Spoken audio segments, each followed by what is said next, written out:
What's up, everyone? So I'm going to make a video answering a topic request, a suggestion that I got on my last video. Looks like I am returning to YouTube full swing, or at least that's what it feels like, but we'll see, y'all. We'll see. And in the meantime, kind of experimenting with lighting. Ha! Yeah, check it out. Know what I'm talking about? I look like a goddamn angel and shit. Man, look how much of a... Man, I look like I was ascended from the heavens and shit. Man, what the fuck? Makes a major difference, like the fucking lighting. You know what I'm saying? Goddamn, son. Yeah, but you know what I'm saying? I might just say fuck the lighting, right? All right, yeah. It's more consistent, all right. But anyway, yeah, so yeah. So let's see what topic, right? What topic? So, Not Natty Loss asks if I could make a video about low versus high carb diets. He's talking Ray Peat's ideology specifically for high carb, which I think is interesting because there's a lot of different high carb ideologies. But I suppose the most predominant as far as performance nutrition is going to be the ketogenic camps versus Ray Peat's high carb approach, right? And then he wants to know my opinions on how to actually lose fat, which I think is interesting because there's no such thing as actually losing fat. Either you're losing fat or you're not losing fat, but we'll talk about that.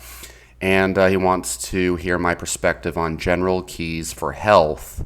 He says he would appreciate that greatly. And he also says he's seen that I've made hundreds of videos covering these topics already. But he's only asking again since he knows that my ideas constantly change with time, right? And that's actually one of the greatest things about my YouTube channel. You know what I'm saying? I'm, 14 years deep in this motherfucker? Yeah, something like that. I've been making these videos and doing these experiments and all these in-depth studies and research since 2012. So yeah, he's wondering what my current view is on these topics, right? So general keys for health, how to actually lose fat, and then low carb versus high carb diets, specifically low carb versus Ray Peat's ideology. Okay, so we'll tackle these one by one and get them all out in this video. And I want to start with general keys for health because it's actually a topic that I was wanting to do an update on anyway, right? So general keys for health, okay? So this is a very highly nuanced topic. When is it not? When it's something that I'm covering, right? So health.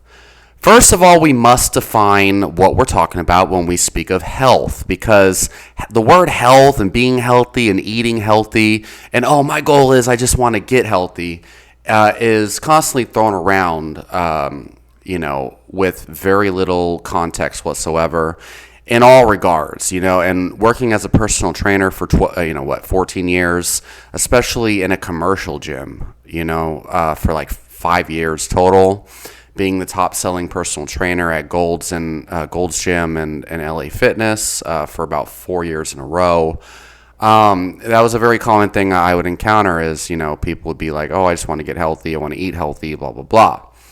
And the biggest thing and the most important thing in this context is, so when you have people on the internet or people that you meet or people that go to a doctor's office and they get a disease, right? So they have a disease, right? So they get cancer or they get diabetes or whatever. Or they get like colitis or a digestive thing. This digestive disease. This always irks me. And they'll be like, well, I don't know how I got that disease because I've always eaten healthy. So it must be genetics, right? Or else they'll be like, well, I've done everything I could to, solve my colitis or my psoriasis or whatever. I started eating healthy and I started exercising and blah, blah, blah. But, none of that helped. I still have depression or I still have, colitis or whatever, And I started eating, I eat really healthy, blah, blah, blah.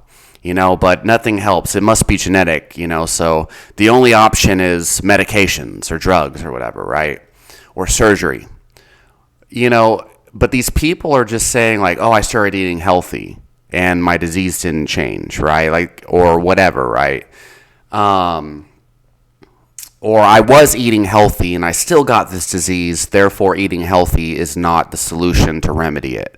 But that's the problem, is when we talk, so especially in regards to reversing a disease or overcoming a disease or preventing a disease, it's specific mechanisms that we must turn on or turn off using different nutritional protocols, okay?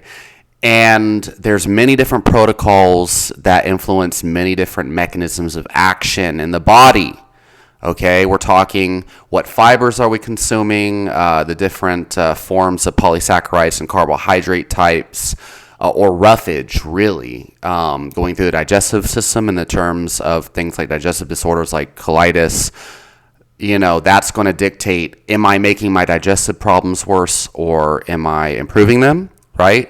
Or within the context of, diabetes, right? There's all different things that you can change that will change glucose metabolism and improve diabetes. You'd be in a severe caloric deficit and you eat a very high carb diet, and you can improve your diabetes symptoms and your hemoglobin A1C and fasting insulin to a degree. And obviously, I would say a low carb diet would be better for that. But the point is, you can influence glucose metabolism through many different programs. There's no such thing as eating a healthy diet. It's like, well, what the fuck is this diet that we're eating doing inside the body?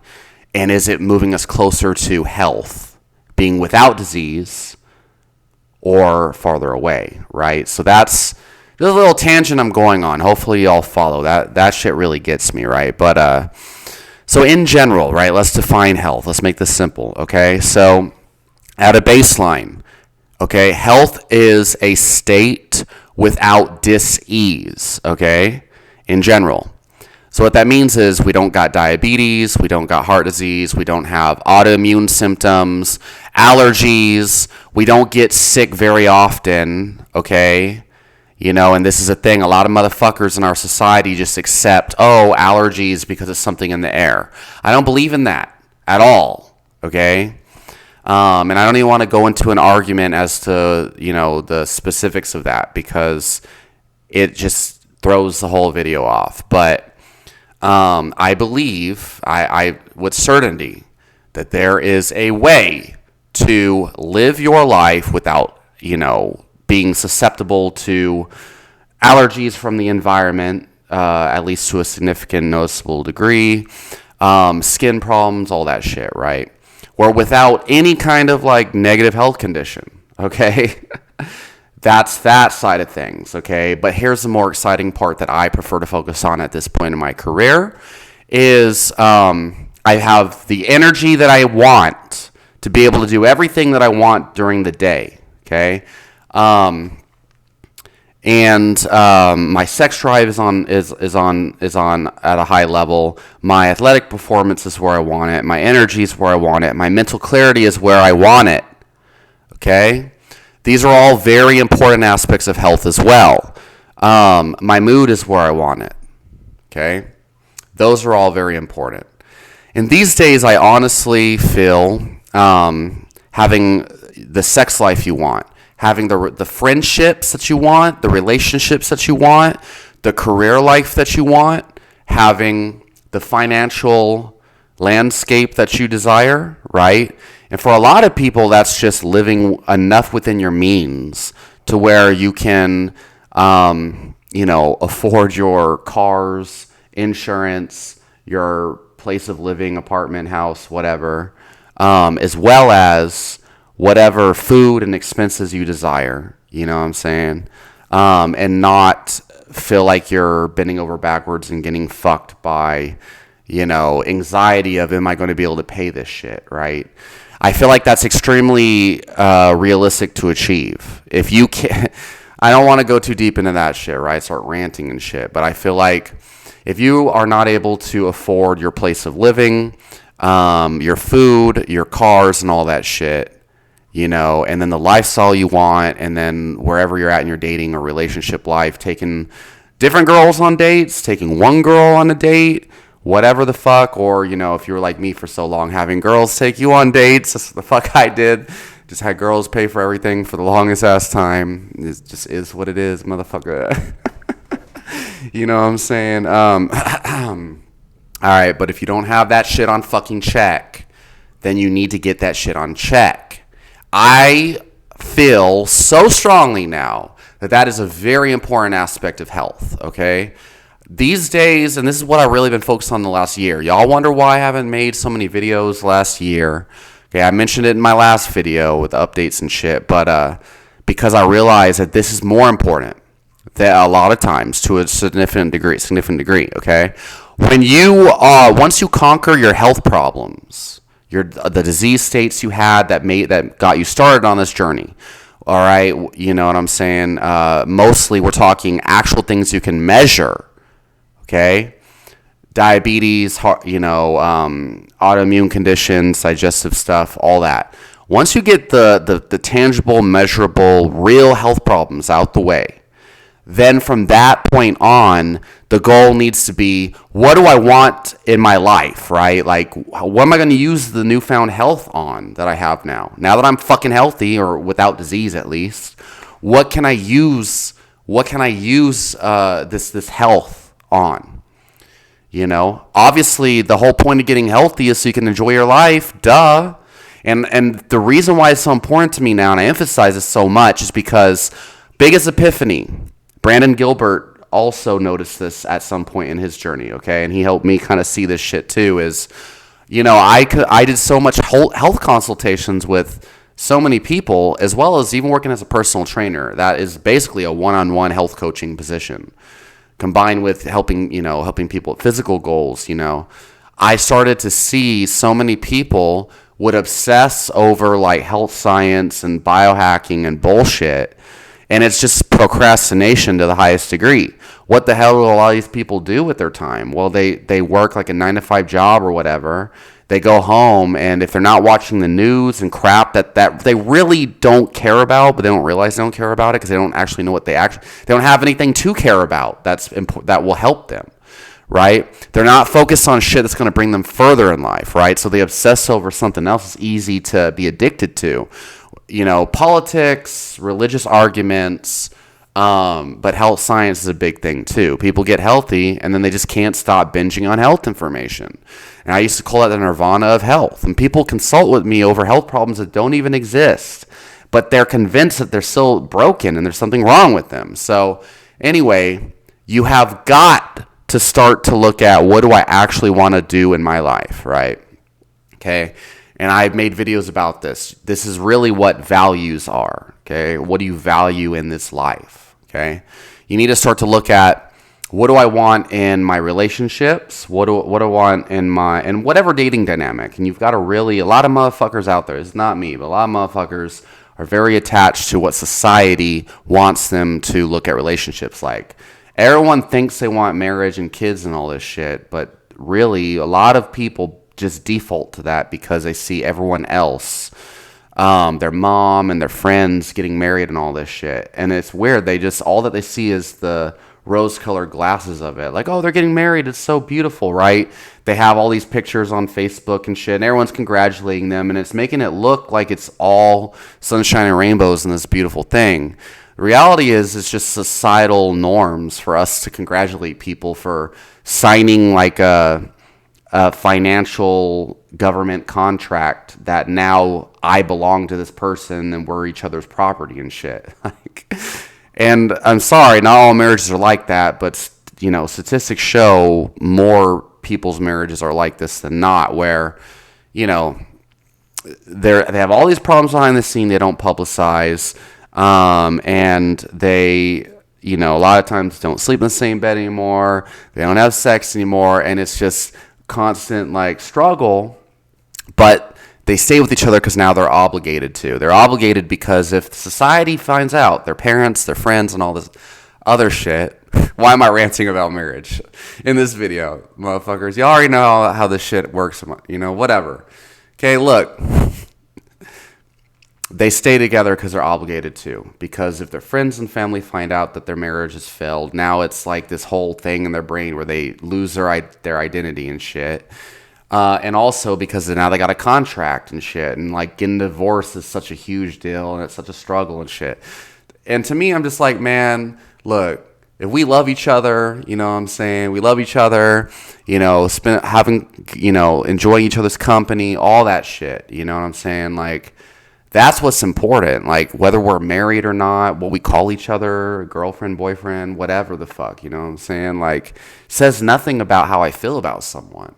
And oftentimes it just places unnecessary anxieties and other things, right?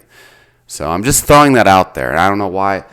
What I was trying to get at is, look, you need to really take an honest look at what do I really, really want, right?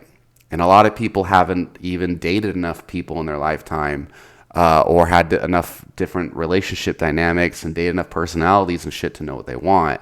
And so it's just too easy to default to what society thinks, right? But anyway, damn, I went hard on that shit. Man, so yeah, relationships, you need to know. Careers, what kind of houses do I want to live in? Cars, all that shit, right? And then self-actualization goals. Do I want to be famous? Do I want to be a famous athlete maybe? What kind of sports do I want to do? What do I want my general energy to look like? My general theme, my general attitude in life, right? You know what I'm saying? Show up to the gym and fuck shit up for fun, and then leave and have a good session and still get better and become a professional athlete as a result, right? For example, and this is just to give you all some perspectives, right?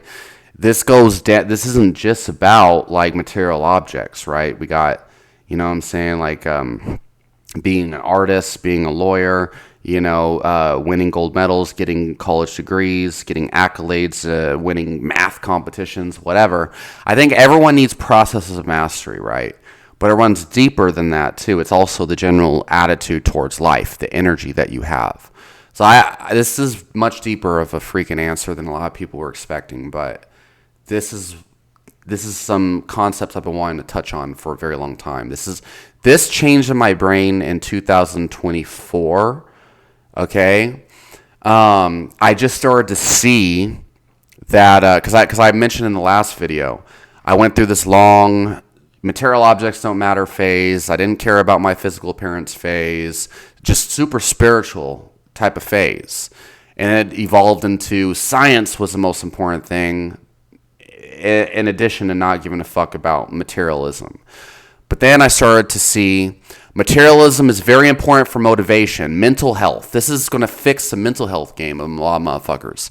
And this is what a lot of people struggle with. A lot of people out there don't really struggle as much with physical health problems. And a lot of these motherfuckers that do struggle with health problems, physical health problems, they don't care enough about their life to actually do the things they need to change the physical aspect, right? So looking at what meaning in everything in your life and what do you really want in every aspect of your life is very important, and it's going to give you the motivation, other things that you need, so you can actually address these physical factors. Okay.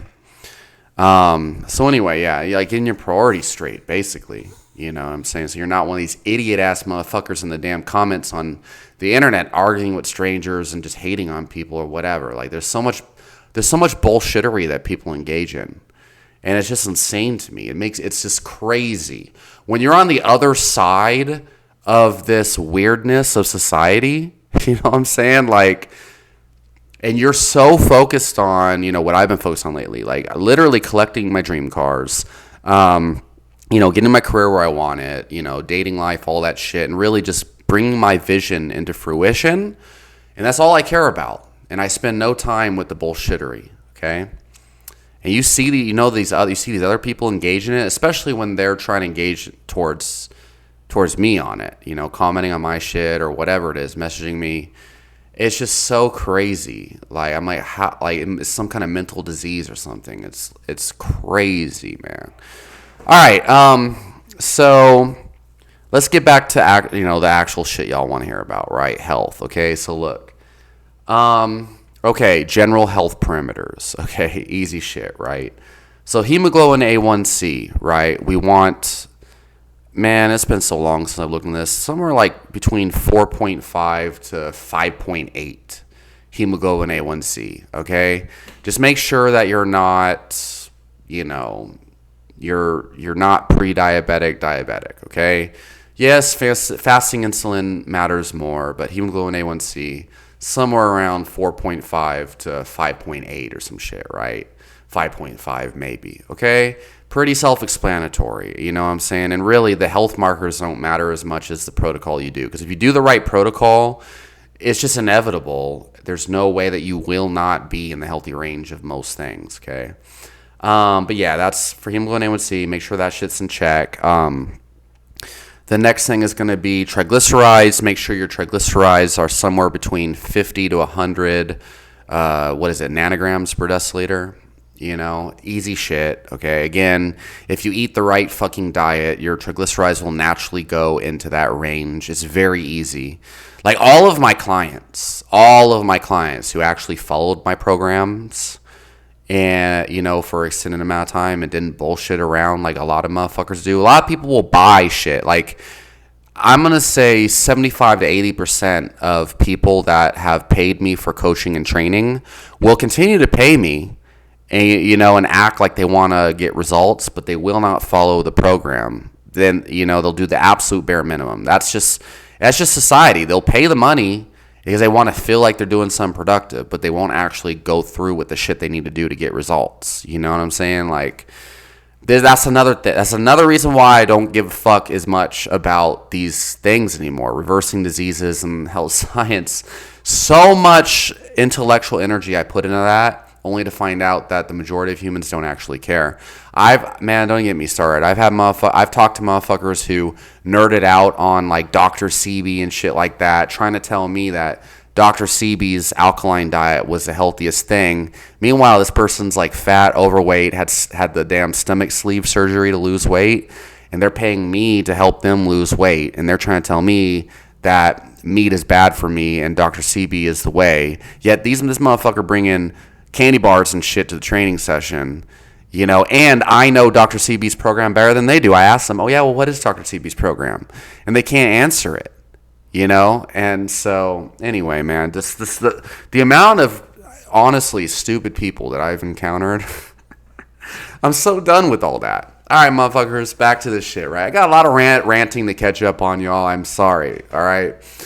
Anyway, yeah, triglycerides, 50 to 100 nanograms per deciliter. I don't really feel like HDL and LDL matter as much. You know, hemoglobin A1C, just a reasonable range, right? What, 4.5 to 5.5. What else? Blood pressure, right? So blood pressure, I feel like, is such a nuanced thing, okay? Blood pressure changes for so many different reasons, and then the way that we test blood pressure is such a up in the air type of thing. It's such a flaky thing, right?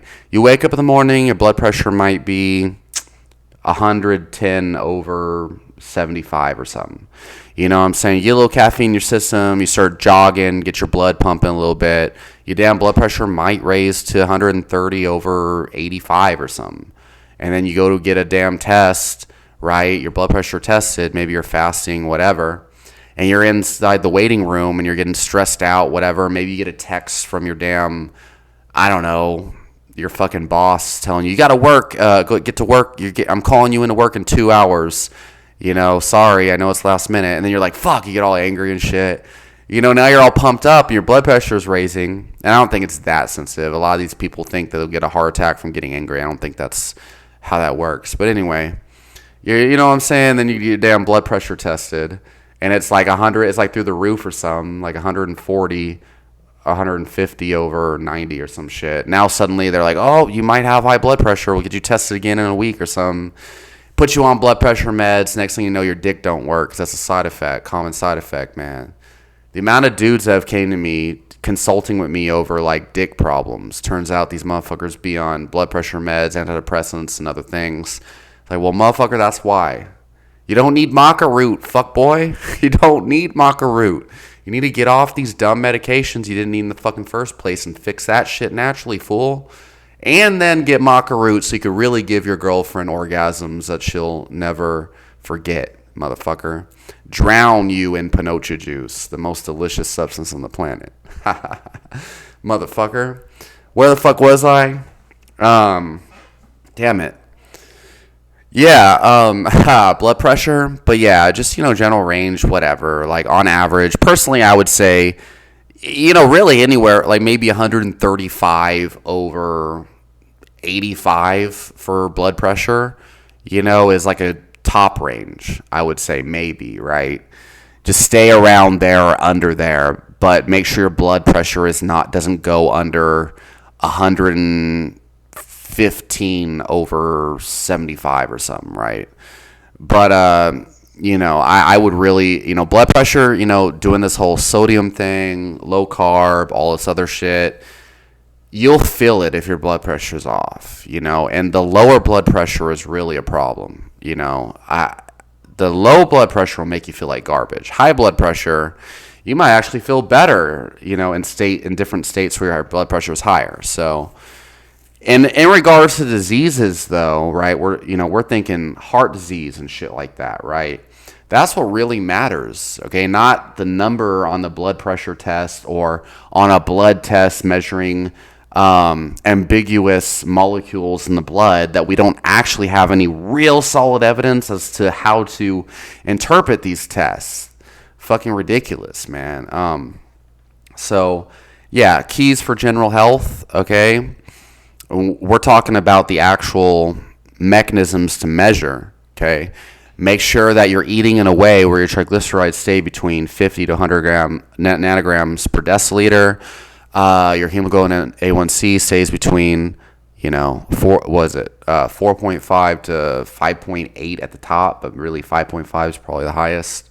Blood pressure shouldn't be significantly higher than 140 over 85 or 90. Okay, I know that's a higher thing, but I think blood pressure is something that motherfuckers worry so much about that they fuck themselves up with, right? Lowering salt intake to where their blood doesn't flow as efficiently, and then they just feel like garbage all the time. It's so crazy. Okay, so crazy the things people fucking focus on. And then yeah, so let's put those things out there. Now, body fat percentage, okay, for general health. I'm going to say you want your body fat. So as a male, I'm going to say body fat percentage should be between, and it just depends because, like, some people will naturally maintain, as low as 5 to 12% year round and eat like a fucking horse and be fine, okay? But for the general person, especially with my body type, whatever, and somatotypes are bullshit. If you don't know that yet, you need to like learn a little bit more, right? But easy shit, right? Whatever. So I'm gonna say like 8% body fat to around 16% year round. Okay, I stay somewhere around roughly 12 to 14% year round without trying too hard. And it just depends on what tests you're using and things like that, because they can vary widely. And I can tell you a lot of these tests that people like salivate at the mouth over, like in-body scans. I remember working at Gold's, and we had one of those in-body scanners, and it was the one that was supposed to sense the water in the body. It uses sensors on the feet and hands. That was so off, no matter how you freaking did the equations and you did the preparations and shit. And people are like, oh, well, if it's off that much, you just didn't do it right. No, motherfucker, like it's still, still measuring the water and stuff in your body. It's the same. It's a mechanism, right? But the 3D body scans, I think, are really the best. I think 3D body scans are great, where it does like it twirls you around and actually does real measurements and stuff. I think that one's actually really good. And then DEXA scans and shit like that, right? But whatever. Really, I think, 10% to around 15% is probably ideal. But truthfully, you could get away with 8% to like maybe 17% as a male. Okay, I think anything beyond that's going to push it. Too low body fat probably means you need to stop being a little twig-wristed, pasta-spined, fucking fragile, weak boy and eat more motherfucking calories, especially coming from protein, all right, and lift some fucking weights. You know what I'm saying? And anything higher than like 16, 17%, you're just not training enough and your diet's probably shit. Like, I have found if you're eating properly and you're training, like actually training on a consistent basis in a way that's actually stimulative, yeah, you should have no trouble keeping your body fat percentage in a healthy range, okay? Now, for females, it's going to be anywhere between 18% to like 26%, you know, some to that degree. But yeah, so anyway, so that is going to be the majority of what I have to say, and that's on tangible, actual health markers that we can measure. Because we need actual things we can measure, okay? So in regards to diets and what's the healthiest diet, well, motherfucker, is it fitting those parameters or not? That's the thing. Everyone's like, oh, you know, high carb or low carb. Which one's healthier? Cortisol, insulin. Motherfuckers go crazy. You know, with buzzwords and shit. Well, guess what? If you're able to maintain those parameters, and here's the other thing, you don't have autoimmune symptoms, okay? You don't have like cancerous growths and shit like that, okay? You're not, you know, shit like you're going to be doing well, okay? But there's a lot of other nuanced things that are surrounding this, okay? So for example, you might start to black out, feel lightheaded, feel lethargic, have heart palpitations if you're not consuming enough salt. And that's a huge thing, and it goes back to the blood pressure thing, okay? And it doesn't matter what fucking type of diet you eat, but it does matter a lot more when you're on a low-carb diet. If you're not getting enough salt, and remember, no matter what diet, the minimum intake is estimated to be around 2 to 3 grams of sodium a day. And that's about the equivalent of 1 teaspoon to 1.5 teaspoons of salt. And most people are like, oh, that's a lot of salt. They see it on the spoon like, whoa. And the other thing that irritates me, and I know a lot of people do this, my clients, they just think that they're eating a lot of salt because they'll be sprinkling salt to taste. And in their societal programming that they've seen all their life, in their eyes are putting a lot of salt on there, and they just are like, oh, I'm definitely eating at least a teaspoon or something. And when I tell them, no, you're probably not. If you're not actually measuring the salt, you're probably not getting enough. They don't want to tell me they're not measuring it. Because they're so scared of salt. They're like, well, it's probably better to get less than more. So, you know, it's better not to worry about it. And the reason this is so important is because people will get cramps. They'll be low on energy, and they'll be like, man, I just don't know why I feel like shit. You know, and they'll start to change other things that are already working for them, when in reality what they really need is to just start eating the salt that I told them to eat in the first place.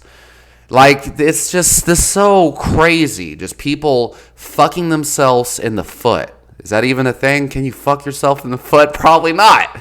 Okay, that in and of itself is a superhuman feat if you can fuck yourself in the foot. But whatever, shooting themselves in the foot, fucking themselves in the ass, even that's not possible. Y'all, it's a metaphor. Okay, people are just getting in their own way. Damn it, because they're not doing the shit they need to do to be healthy. You know, and whatever. So you must eat enough salt. Okay, and blood pressure being a little bit on the high side is far better than it being on the low. And these people, and I was on blood pressure medication when I was like younger due to like, you know, and it was supposed to be for mental health things. But man, doctors fucked my ass up all through my teenhood. You know what I'm saying? Don't even get me started on that shit. I make another video talking about that. I'd rather not though. Fucking damn it. But man, that's a whole can of worms, man. I swear to God. Okay, right? But there's a lot of other things. So what else? Like autoimmune conditions, remember, it's sensitive to things like food intolerances. Generally speaking, you know, and it's crazy, man. Like things like multiple sclerosis, where your brain is literally like basically eating itself. It's degenerative of the neurons and whatnot. Basically your brain is disintegrating or eating itself, whatever the fuck. Degenerative brain disease, you can think of it as.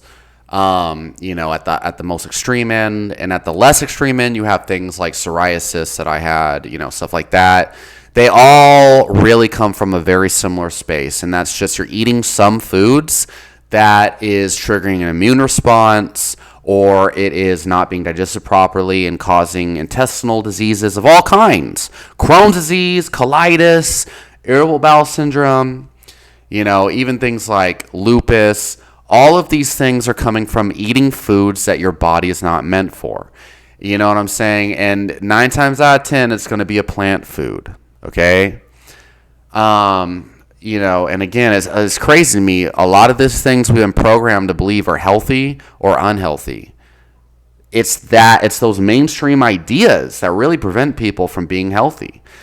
I felt the best I ever felt in my life when I was a teenager. My mom set me free to buy whatever foods I wanted and shit.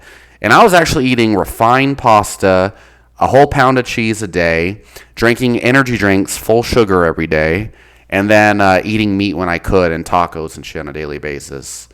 And I was just exercising like a beast, and I was just like, you know what I'm saying, like having lots of good quality time with lots of very beautiful females.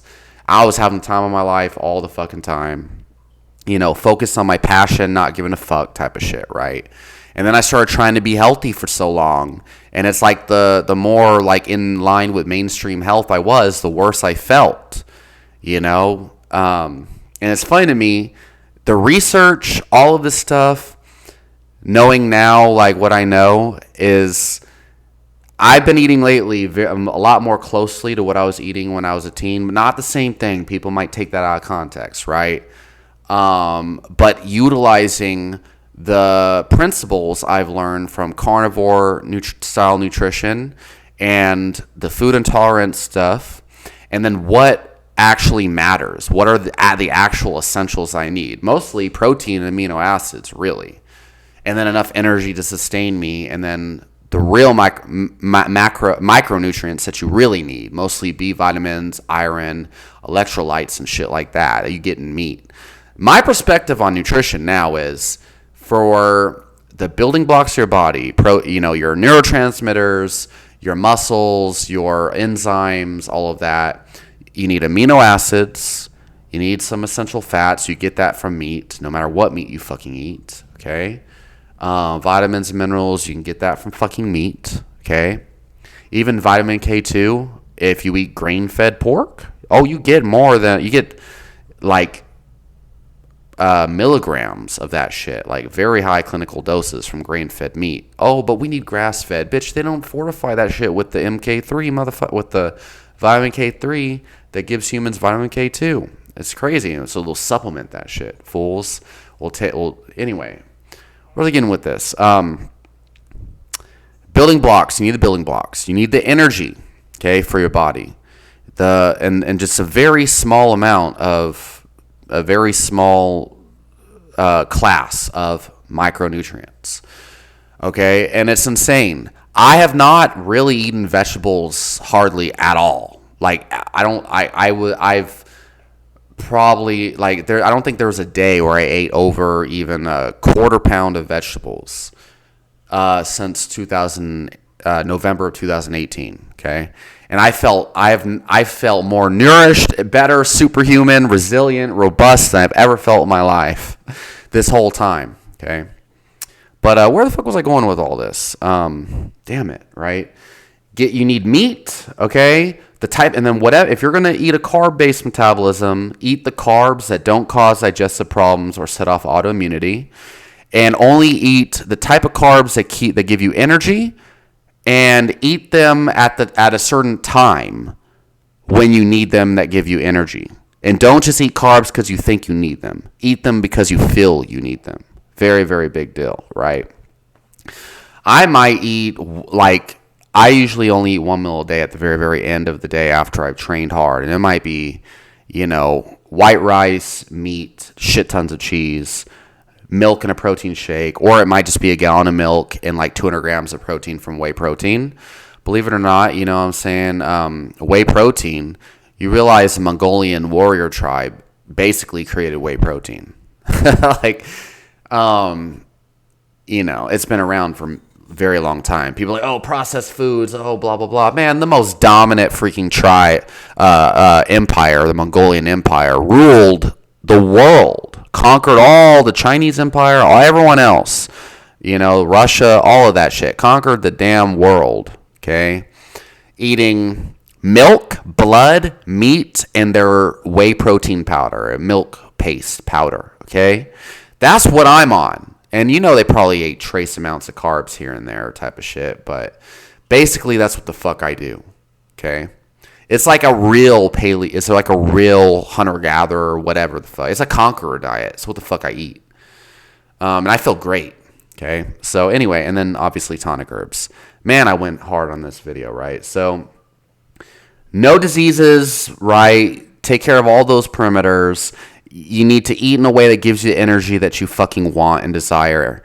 You need to remove foods that set off food intolerances.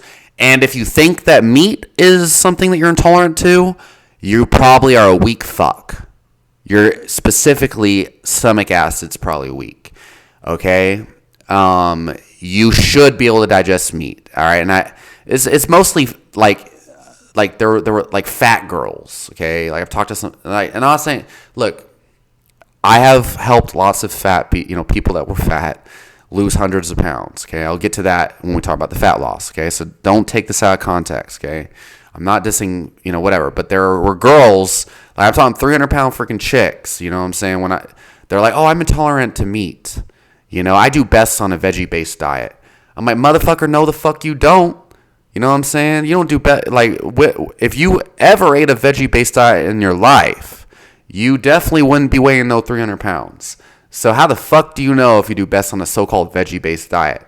Eating freaking donuts, and motherfucking, rice and tacos and shit. Yeah, sure, that's mostly corn and shit. That ain't no veggie-based diet, motherfucker. You know what I'm saying? Like, just because you ain't eating meat, you do best on that. 300 pounds worth of that so-called veggie-based diet on your fat ass.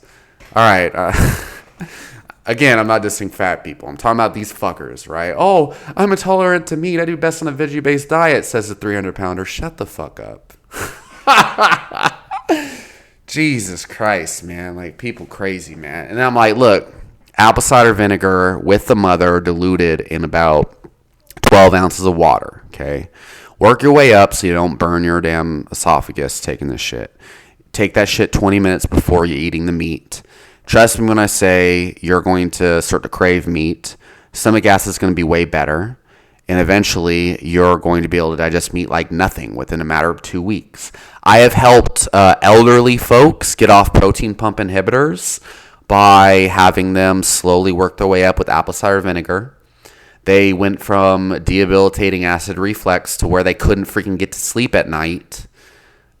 Taking proton pump inhibitors to getting off the proton pump inhibitor medication, the antacid meds, prescription-based. No more acid reflux. They can eat whatever the fuck they wanted, and they could sleep fine with no symptoms, okay? So, like I mentioned in the last video, I am so confident in what works because I've used it with other people for so long, and it never fails when people just do the shit and quit being idiots. People are stubborn idiots. It's fucking crazy and how delusional fuckers are. Oh, a veggie-based diet works for me. I'm intolerant to meat. Haha. Motherfucker. You know what I'm saying? If that veggie-based diet bullshit so-called worked for you so great, why the fuck you consulting with me? You know why? Because nothing worked for you, fool. You ain't doing good, motherfucker. But you will be superhuman as fuck if you follow my fucking programs. Fuck boy. Fuck ass boy. Anyway, where the fuck was I going with all this? Superhuman immunity, you never get sick, all that shit, okay? Whatever, okay? Fat loss, all that shit, right? You have energy, all that. That's health, okay? So general rules in health, whatever, right?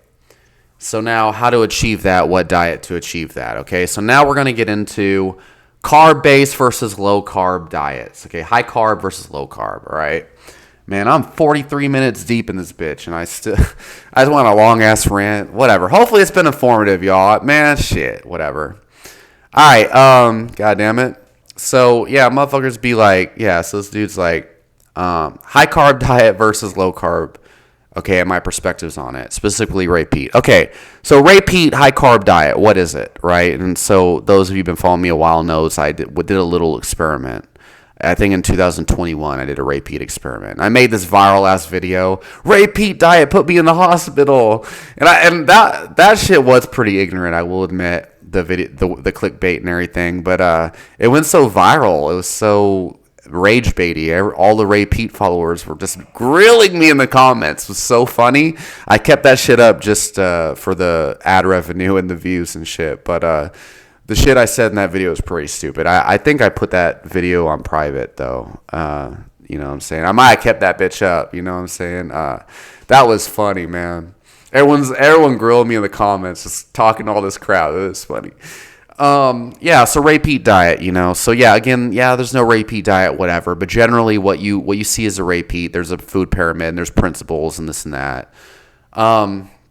Ray Peat, for those of you who don't know, he was like a renowned physiologist. You know, he founded this bioenergetic model of health. Essentially, the idea is to increase the metabolism, to increase your energy and health. And higher metabolism is basically the source of vitality. And he was a older figure. I think he lived into his 80s, and he was stuttering all the time. He'd stutter, but, you know, whatever. And a lot of those people, there's Danny Roddy and this other guy, George something. And these people run podcasts and talk about his philosophies if you want to learn more about it. They talk about reversing baldness, and they say that like baldness is a disease or some shit like that, you know. And motherfuckers be grilling me, oh, you must not be very healthy, bald fuck, because you're bald. Like, dude, I was actually reversing that in 2015. I did a protocol that was working, but I just don't care anymore. Women love me. I don't care. You know what I'm saying? I like waking up in the morning not having hair on my face. I used to have long ass blonde hair. That shit was so inconvenient. Greasy ass shit. You know what I'm saying? I fight now. I'm do jiu-jitsu. I'm a sponsored athlete. I don't want to have hair in my face, at least. You know what I'm saying? I don't know. I don't give a fuck. Anyway, I just don't care. I really don't. And I did a video talking about, you know, how funny I think it is people care about being bald. But anyway, that's a part of the repeat diet. They think, you know, they say they can reverse baldness. I don't really care. I don't think so, but whatever. All right, so where was I going with all of this? Yeah, so the actual like diet protocol, essentially what you look at is these boys be consuming, you know, generally a liter of stereotypical repeat diet, okay? Whatever. Motherfuckers tell me, oh, there's no diet, it's principles. Whatever, okay? Liters of fucking orange juice, liters of milk. Usually, I think they consume like 1% milk, okay? So they'll do a liter of orange juice, a liter of milk, and then super strong coffee. Like, we're talking like a liter of coffee in the morning. And a lot of times, these boys be pouring white sugar in everything. Ray Peat, generally, or at least the circles, I think Ray Peat actually, there's a voice clip where he said he believes white sugar is a health food, caffeine is a health food or a health supplement. They also, what was it exactly? They advocate things like taking thyroid meds for increasing metabolism as a health supplement. But don't quote me on that one, right? Like, we're talking thyroxine or bioidentical thyroid, shit like that. And then there was another one. Don't quote me on this one. It's been a while. Okay, remember, I took a whole year hiatus from this shit. But I swear to God, it was aspirin. They take aspirin as a health supplement. Someone in the comments, correct me if I'm right or wrong or whatever. Back me up on this one. I think that they recommended aspirin, because it's a big element of anti-inflammation and stuff like that, and pro-inflammatory prostaglandins. Another aspect of the Ray Peat diet is removing all polyunsaturated fats, including omega-3s, even EPA and DHA. I've found nothing but positive effects from taking EPA. Taking a lot of EPA, man, I just felt like it was doing something very profoundly like it was removing physical stress from my body when I took high-dose EPA fish oil. It was crazy. Sleep, mood, just recovery. It was amazing. Just improved dramatically. mental health, mood, energy, everything. It was crazy, man. But Ray Peat, because it's highly susceptible to oxidation, they claim it's just bad. So, and yeah, the general diet is basically lots of carbohydrates coming from orange juice, lactose, and refined sugar.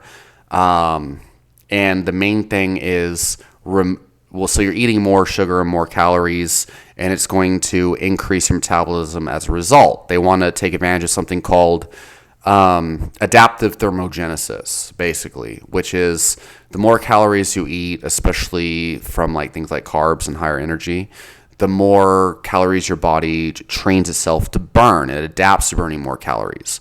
Whereas in a lower carb diet and ketogenic diets, the metabolism tends to slow down.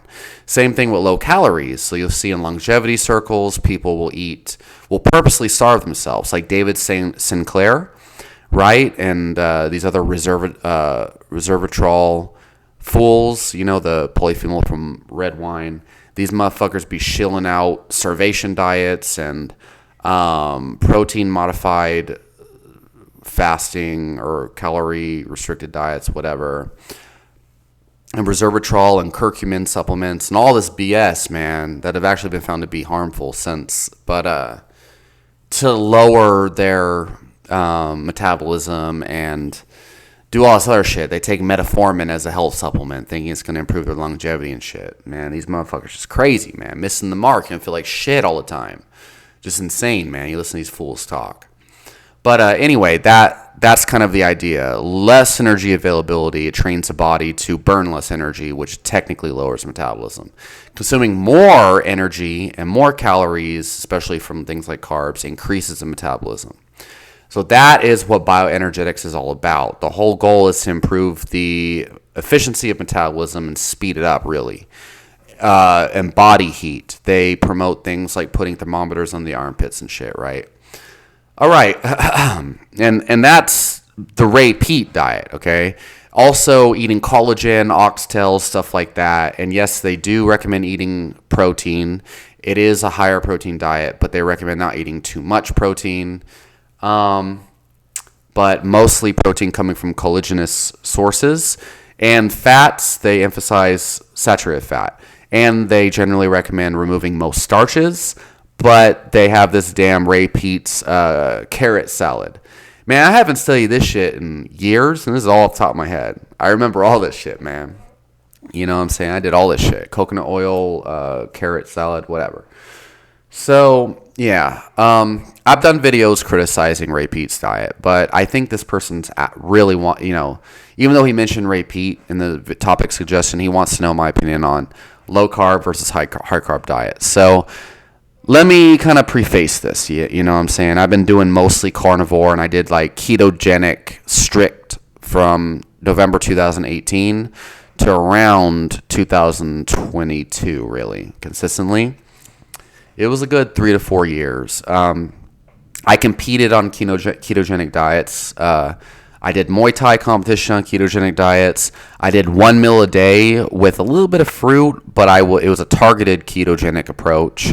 But I was in ketosis consistently, measured by blood ketones, and I smashed my jiu-jitsu competition doing that.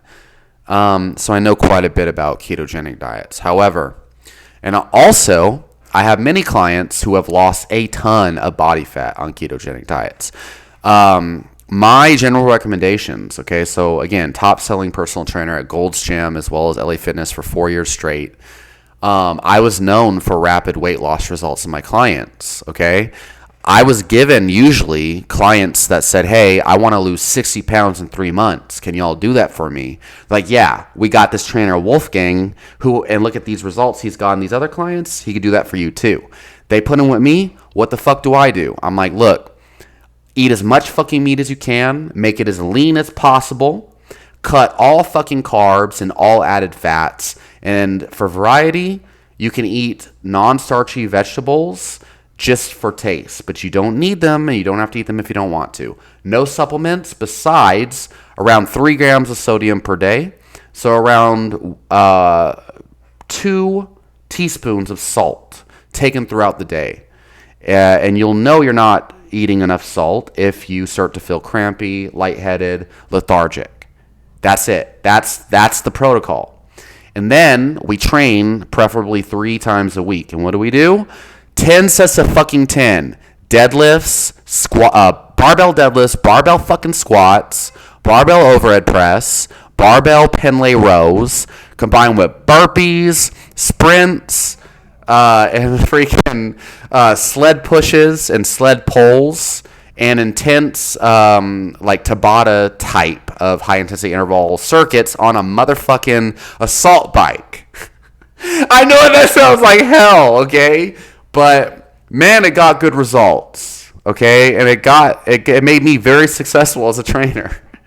No one else did any kind of actual work. Like, no other trainer actually did anything. It didn't even have to be that intense. No one else got their clients results. I don't know why trainers even, just insane, man. How you even employed? How you even have clients? I was the only one doing real shit. Anyway, so for fat loss, y'all, this motherfucker asked me, how do you actually lose body fat? Okay. I just throwing this out here. This is the most extreme. You don't have to do it this way, okay? I have had a 55-year-old woman who still trains me to this day lose 140 pounds in 14 months, okay? And she trained me once a week. And it was mostly the diet combined with her doing regular cardio, jogging, running. She could hardly even walk when we first started training. She was 280 pounds. I have before and after pictures, all right? She could hardly walk. And we just did high rep box squats and all sort of whatever we could do without hurting her, okay? We did start these people at their capacities, work them up. And she went from 280 pounds, hardly able to walk at 55 years old, to 56 years old, 140 pounds, angry at her coworkers for being, fat, lazy. And her doctors were like accusing her of freaking taking illicit drugs because she lost so much weight so quickly. Lost 140 pounds in 14 months. And now, she voluntarily joined 5K races and won and beat her own like age group by like 10 minutes or what was it? I don't remember. 5 minutes, something crazy like in a 5K, right?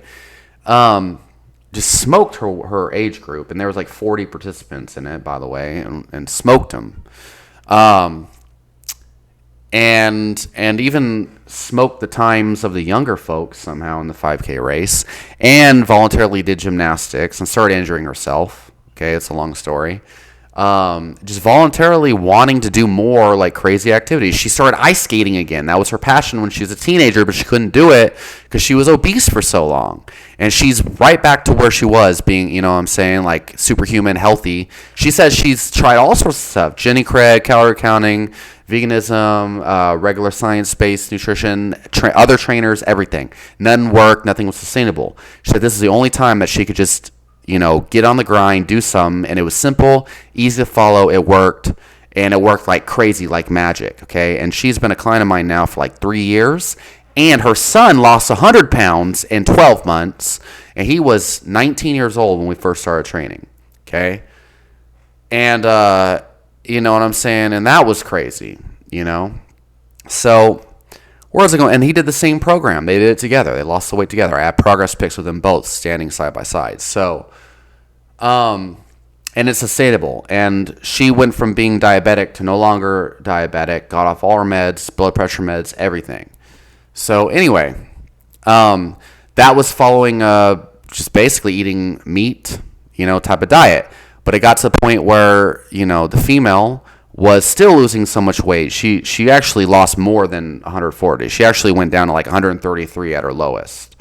So I had to tell her, hey, look, eat a pizza every weekend. So she started to have a mandatory cheat meal so she doesn't lose too much fucking weight anymore. And doctors can stop harassing her, claiming she's on meth and shit. That actually happened. They made her take a fucking illicit drug test because of that shit. But, she routinely eats carbs as part of her diet now. It's mandatory now. So she'll eat, a little bit of white rice here and there. She'll eat fruit and stuff like that, yogurt, stuff like that. And then she'll have a pizza on the weekends and stuff. Okay. So, or pasta or whatever. But she always says she feels lethargic after doing that. But now she has to eat mandatory carbs so she doesn't lose too much weight. Okay. So what does that tell y'all? Okay. Well, low carb diets are very sustainable. It's the easiest thing you could do to freaking lose weight. There's no questions, no counting. I know exactly what I'm supposed to eat, what I'm not supposed to eat. It is a definite way to lose body fat if you do it right, and you have all the protocols laid out, the salt intake, everything. You're not eating too fatty of meat, and you're not one of these idiots eating extra butter. That's fucking dumb. You don't need butter. You don't need extra fat, fuckers. You don't need more fat, fuckers. No. Oh, I gotta stay in ketosis or else I'm gonna burn. My body's gonna turn protein into freaking carbs. It will not. Demand-driven process gluconeogenesis is, motherfucker. So anyway, it works. It's amazing. Everyone says they feel healthier than they ever felt in their life. Unlimited energy. Appetite goes away. But anyway, she added carbs back in, and it's mandatory now. Right? So there's that. Now, what is my perspective on low carb versus high carb? Okay? Pretty simple. Okay? I think low carbohydrate diets are very amazing and important clinical protocols to be used for things like cancer. Look at Professor Thomas Seyfried. Okay? He has actual case reports and testimonials on his YouTube channel. I don't know if they're still up anymore. He had dozens of them of patients who put their stage 4, stage 3 serious different cancers into remission by combining fasting and a therapeutic ketogenic diet. That's important. I have an interview on my channel, Leukemia Slayer. One of my old friends, Jason, put stage 4 leukemia in a remission, eating conventionally raised ground turkey and eggs from the supermarket. He was doing that just to lose body fat, to drop weight. He didn't know that it was going to reverse his leukemia. He went from the doctor saying, sorry, it just looks like your cancer is just going to keep progressing. That's the trend, to suddenly within 2 months after doing the, change into a ketogenic diet to lose weight, suddenly they're like, oh, I don't know how to explain this. You're in remission suddenly. The medications weren't working before, none of that until he went keto. So I've seen that shit firsthand with a friend who I know is not lying. He don't give a fuck. He ain't doing it for clout, didn't make no money off it, didn't have no one paying for his shit. You know what I'm saying? And I think I have videos where I explain how anyone who was familiar with raw vegan diets, okay, their raw veganism, what made me intrigued by it was all of these people who had severe cancer who were putting into remission on a raw vegan diet. Dr. Sebi's diet was well known for things like that as well. He had some case reports of cancer going to remission on it as well. The question at that point lies, well, how can a high carb diet as well as a ketogenic diet, a high carb raw vegan diet, but also a zero carb, high meat, high fat, the complete opposite ketogenic diet, how can both of these things put cancer into remission? Well, the answer is energy scarcity, robbing the cancer of materials to grow off of, combined with promoting autophagy. Because when you're doing a raw vegan diet, even with a lot of fruit, you're not eating enough protein to sustain muscle mass. Your body's in a state of deprivation. So it is highly sensitive to any nutrients coming in. And it's going to be trying its best to recycle whatever cells it can and getting rid of any cells that are harming it. That's how the body works. So it's promoting autophagy. I'd say raw veganism is the worst way to do it, but whatever.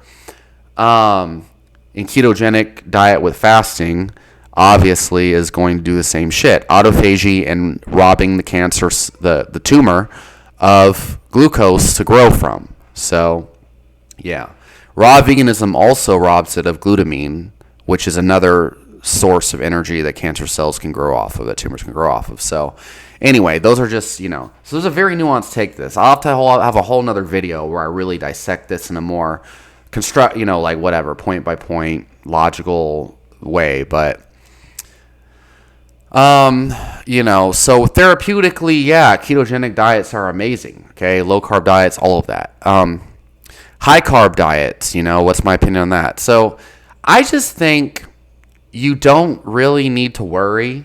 I think if you're trying to lose body fat, you should be eating mostly protein, coming from animal meat, and I would say to get at minimum your body weight, your desired body weight in grams of protein, okay, at minimum, but more is always better. Okay, I've mentioned this too many times. You get more thermogenic effect. You burn 2 times more calories, probably more than that from protein. Any excess protein you eat is most likely actually going to go towards neurotransmitter health. You need it for your brain, for your mood, for your energy, enzymes, all of that, to repair the muscle cells in your body. Your your connective tissue, your fucking your knees, your joints, ligaments, all of that it needs protein. So yeah, more protein is going to be better. If anything, it'll just help you lose body fat. And if you're training with weights, there have been studies that have shown excess protein beyond your calorie requirements, it just goes to extra lean mass in a caloric-based fashion, okay? And I would say don't eat extra fat, okay? Don't be one of these people who thinks, oh, I need more energy, therefore I'm going to eat beef suet and shit like that. I've tried all this shit, okay? Extra butter, all that. If you're on a ketogenic diet, then yes, okay? But I think it's better to eat mostly meat, eat fatty meat, sure, but eat the type of meat that you enjoy. And see that as, don't look at it as, oh, micronutrients, macronutrients, yada, yada. Look at that as human food and the building blocks of everything that your body needs. That is your baseline life. That is your body. What your body needs, just in general, meat, okay? And, ribeye steaks would be great, but pork steaks, fine. Pork chops, fine. But you should probably eat fattier meat, yeah. And yeah, I would say add some suet to that motherfucker. But you'll know. You'll crave it. All of that shit, right? Lots of salt. And then carbohydrates based on your activity level. So I've done plenty of videos talking about gluconeogenesis, demand-driven process. When you eat zero carbs, deprives your liver of glycogen. In a ketogenic state, your body generally generates up to around 500 grams of glucose and glycogen. Okay? You don't need to eat carbs to create glucose and glycogen because you would die without it. But being on a ketogenic diet does not mean zero blood glucose or zero glycogen. So all these fools that are like, oh, keto is stupid because you need glucose to survive. Fucking idiot, duh. Your body creates it on its own, fucker. How the hell have humans survived going 30 days without food? All of that shit. There's motherfuckers who do 60-day fasts to lose all this weight. You know what I'm saying? They don't drop dead, and they don't supplement glucose. I'm not recommending that, but I'm just saying, it's just crazy that people somehow miss that. You think your body just stops producing glucose, fucking idiots. And then Dave Asprey, oh yeah, your eyes will get dry on keto because it needs carbs to reduce tears. So make sure you eat sweet potato or whatever the fuck he says shit like that. People telling me shit like that. But Dave Asprey said that I need glucose for my eyes. Dude, no. You know what I'm saying? Any glucose your body needs, demand-driven process, gluconeogenesis. And how's that created? The glycerol backbone of triglycerides. You could turn free fatty acids, glycerol backbone of triglycerides, pyruvate. Basically, as you start to exercise, your body will create through I believe it's the Cori cycle. You'll actually start to ATP and glucogenic metabolites will start to recycle in the circulation. You'll start to create your own glucose, right? That's why a lot of people on ketogenic diets feel like they have unlimited energy, and they just keep going and going and going with no food, right? And I experienced this. When I'm keto adapted, I can train for 4 to 5 hours and not hit the wall. I'm just like a beast. I'm like, whoa, what the fuck? You know what I'm saying? But anyway, so the thing is, carbohydrates make it easier. You don't have to worry about keto adaptation or anything like that. I think if you're an athlete, I think it's probably a good idea to consume, like maybe 50 grams of fast burning carbs through glucose, dextrose, honey, table sugar, maybe an hour before training, 30 minutes before training, around 50 grams. Maybe put a little salt in there, and definitely get a lot of a lot of caffeine. That's what I would recommend. But whatever, because I'm thinking jiu-jitsu training, right? If it's just weight training, you don't even need carbs. When I went pure carnivore, I was hitting crazy PRs on like Olympic lifts and shit. But after training is really where it's at, because when you're training, your body is burning stored glycogen from that it's stored the day before. Any carbs you ate the day before is probably going to turn to glycogen for the next day. Okay, so when you train, your body burns off glycogen, and it immediately starts to refill it, whether you eat carbs or not. After about 24 to 48 hours, your body should be at least halfway full refilled with glycogen.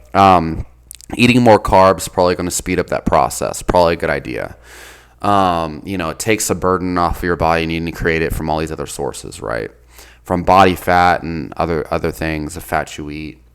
There's also other sources of energy science hasn't really identified yet, like fat droplets that are basically act like glycogen, but from fat source, which is crazy. So you can consume like maybe, I don't know, 80 to 150 grams of carbs coming from starches and maybe fruits or something, or honey after training. I found, like 150 grams of carbs from starch after training to be pretty good, to be pretty awesome.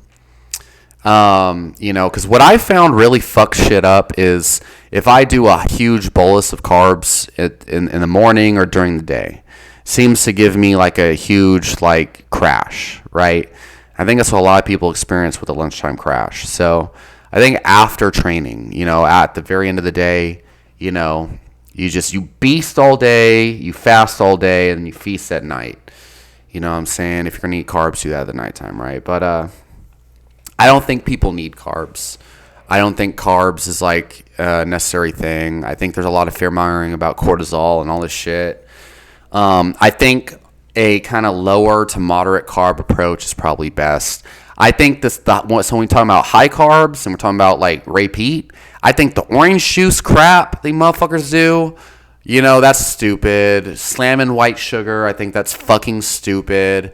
I think when we talk about high carb diets in that context, it's fucking stupid. What about the mainstream kind of evidence-based diets that are high carb? In general, stupid. But specifically, let's talk about Renaissance periodization, the RP diet. I bought all their books, and Mike Rizzartel, he's under fire now. That motherfucker, for one, on steroids, and he's downing all this, he's injecting insulin and all that shit for bodybuilding. Don't listen to that fucker for health advice. Okay, and his wife is awesome, okay? I think, she still follows me on Instagram. She's great. I hope that motherfuckers don't take this personally, whatever. This motherfucker, Mike Rizzartel, slams a whole box of fucking kids cereal after training, okay? And his whole approach is very high carb. 300 to 600 grams of carbs for like a 180 pound athlete. Bro, fuck that shit, okay? I was doing a high carb diet where I'd be slamming carbs, trying to get 300 to 600 grams of carbs a day to boost athletic performance and energy. I felt like shit. I felt diabetic. I was pissing all the time, whatever. Most people are going to find that they feel best consuming around 50 to 200 grams of carbs maximum, per day. I think the average person doesn't train that often. You might want to shoot for 50 grams of net carbs a day as like a general rule of thumb maximum, right? 80 grams for sure maximum. I would say eat a little bit of carbs here and there, not because you think you have to, but because you want to. My approach these days is like 20% of methods, usually 80% of results. Eat mostly fucking meat. remove food intolerances, okay? Eat carbs, if for performance, whatever, maybe for taste, but just know that you don't need them, and keep that shit moderate, but if you're an athlete, understand that maybe you might do better with 200. And if you've been training hard as fuck, you know what I'm saying? Because that's really where the carbs kind of come into the play, and you start to feel ran down, you probably need salt, you need carbs, you need protein, okay? Really, you need, I'm going to say, protein and salt and carbs, all of that shit, right? But from a hydration standpoint, carbs and salt matter. And so what got me to start eating carbs again was a hydration thing, because I was always feeling dehydrated and water alone didn't help. But and salt helped, but salt, carbs, and water helped a lot. Game changer, okay? So yeah, I'll make a whole nother video, I guess, where I go more in depth into like fat loss, and another video where I go in depth into high carb versus low carb diets. But, this is more so just my thoughts off the cuff. I'm just going ham. This is not, whatever, a tactical science-based whatever, but calculated video. It's just a weird question though, like how do we even define low carb or high carb diet? Yeah, so what else am I missing? Motherfucker says, how to actually lose fat. Yeah, so honestly, a calorie deficit, obviously, yeah, you'll lose fat, whatever. But honestly, man, I'm telling you, the best way to lose fat, in my opinion, is to eat a very high protein diet coming from delicious animal protein, and keeping your carbs low, and added fats and fats low. I mean, it's technically you will be in a caloric deficit and you'll be eating a surplus of protein, technically. So it is a caloric deficit, but it's done in a way that's easier to follow, easier to understand, easier to sustain. Because you're now looking at it as, I eat a meat-based diet. When you go to a damn restaurant, you're not worried about calories. You just know, oh, if I eat a lot of fucking meat, I'm not going to gain fat. If I go to a damn restaurant and I order 5 hamburgers with no bun, I'm not going to become a fat fuck because I'm eating mostly hamburgers. You know what I'm saying? Oh, they're cooked in oil. Okay, fuck boy, what the fuck are you going to do then, huh? You're going to meticulously spend a whole hour and leave the pretty Latina, hopefully, sitting across from you, waiting while you're a little nerd? Fuck boy? You know what I'm saying? But yeah, the other thing is, like, unless you're trying to be a bodybuilder and get bodybuilder lean, which, by the way, no one cares. Very few females give a shit if you're, like, ripped. Most bitches want you to be fucking dad bod status. Dudes don't, and also, who cares what dudes think, man? I get props from dudes too much, man. I after a while started to realize a lot of dudes are just low key gay. I'm sorry. I have a lot of really good male friends or male associates. You know what I'm saying? I don't want them to feel like I'm calling them gay. I'm not, and I understand the praise. When I see someone lifting as much weight as I do, you know what I'm saying? Clean and jerking 300 pounds, zerchering 5 plates. Yeah, sure. I give them props too, you know what I'm saying? But you know what I'm saying? Like a dude, oh, bro, you're so ripped, bro. I want to get like you, bro. Gay. Fucking gay. Motherfuckers be training all and doing it on steroids and ruining their health so they could pose on a stage in front of other dudes in a bikini. Fucking gay. You know what I'm saying? And I'm using that word gay in a whatever, cancel culture way, whatever. Listen, I have a lot of, whatever. I have gay friends, and you can ask those motherfucking gay friends if I'm like against gay people or homophobic or anything. Believe me, they'll tell you no. All right, but really, when I say gay, it's not even a derogatory term. No, it's gay. It's absolutely gay. Trying to get shredded, get on steroids, ruin your health, to pose on a bodybuilding stage and impress men. Gay. That's fucking in the actual way that I'm using it. That is gay. And it's okay to be gay. Just realize that that's gay. So, and in this video, what it means is you shouldn't need to count calories to get lean from a health perspective or lean from an attractive perspective. Okay? Trust me. I've never counted fucking calories outside of experiments done when I had a long-term girlfriend. She definitely didn't give a shit if I was counting calories or ripped or whatever. But I did that as an experiment during that time, and it was stupid. Okay. You know, the most attractive I've ever been is not giving a fuck. I just don't see the point. Fuck that shit, bitch. Eat meat, motherfucker. Go to a damn restaurant, eat fucking meat. Limit your damn carbs, you know what I'm saying? Eat a bun here and there. You know what I'm saying? And really, you eat what? You eat pasta one day, you go to a sushi buffet one day. It's not the end of the world, fuck boy. Just don't eat a bunch of carbs the next day, okay? Yeah, so whatever, y'all. I'm getting all ranty now, you know what I'm saying? Fuck it. I got shit I gotta do for the rest of the day anyway. All right, I got shit I gotta do. So leave your questions and comments down below. You know what I'm saying? I'll make a better video on all this shit later. But basically, how do you get healthy, right? How do you get healthy? Eat meat, you know what I'm saying? Limit fucking carbs. Only eat vegetables if you want, you know what I'm saying? But eat mostly meat. Eat a lot of fucking meat, okay? Eat carbs for performance. Don't be a fat fuck. How about that? Fucking focus on your life. Build your life, okay? Have fucking meaning in your life. You know what I'm saying? For me, now I'm not going to get into all, you know what I'm saying? Like, but have real aspirations, goals, get your fucking money up, career on point, the girls you want to date or whatever, your relationship life, whatever the fuck you want. You know, focus on building that life, eating meat, you know what I'm saying? Lift weights, eat steaks, go on badass dates with beautiful Latinas at Mexican buffets. Boy, the fuck? Have good friends, surround yourself with good fucking people. Take tonic herbs, motherfucker. Ginseng, rhodiola. Yeah, what else? Drive badass cars. What else? Yeah, how to lose body fat. How to lose body fat. You know what I'm saying? I already laid that shit out. Low carb versus high carb. I think, yeah, again, repeat. All that shit, slamming carbs, that's stupid. Bullshit, you don't need it. No such thing as essential fucking carb. But I don't think carbs are bad. You know. I'll just go on record, you know, motherfuckers will think I'm stupid now, but whatever. I you know, recently started like a little pasta experiment. Cuz that was the other thing, you know, after healing my digestive system, what can I eat? Man, I'm fine.